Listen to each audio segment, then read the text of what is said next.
பெண் காவலர்களை அவதூறாக பேசிய வழக்கில் யூடியூபர் ஃபெலிக்ஸ் ஜெரால்டை மே 31 வரை சிறையில் அடைக்க கோவை 5வது குற்றவியல் நடுவர் நீதிமன்ற நீதிபதி VL சந்தோஷ் உத்தரவிட்டார்.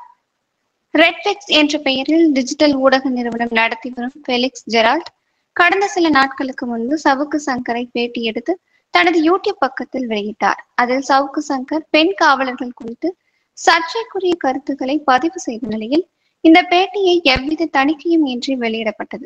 இந்த நிலையில் பெண் காவலர்கள் குறித்து அவதூறாக பேசியதாக கோவை சைபர் கிரைம் போலீசார் சவுக்கு சங்கர் மற்றும் ரெட்ஃபிக்ஸ் நிறுவனத்தின் உரிமையாளர் ஃபெலிக்ஸ் ஜெரால்ட் மீது வழக்கு பதிவு செய்திருந்தனர். இதேபோல தமிழகத்தின் பல்வேறு பகுதிகளிலும் சவுக்கு சங்கர் மீது வழக்குகள் பதிவு செய்யப்பட்டன. திருச்சி சிறையில் இருந்த யூடியூபர் ஃபெலிக்ஸ் ஜெரால்ட் பெண் காவலர்கள் பாதுகாப்புடன் இன்று கோவை குற்றவியல் நடுவர் நீதிமன்றம் 5 நீதிபதி VL சந்தோஷ் முன்பு ஆஜர்படுத்தப்பட்டார். இதையடுத்து நீதிபதி VL சந்தோஷ் ஃபெலிக்ஸ் ஜெரால்டை மே 31 வரை நீதிமன்ற காவலில் கோவை மத்திய சிறையில் அடைக்க உத்தரவு பிறப்பித்தார். இதையடுத்து பெண் காவலர்கள் பாதுகாப்புடன் ஃபெலிக்ஸ் ஜெரால்ட் கோவை மத்திய சிறைக்கு அழைத்து செல்லப்பட்டார்.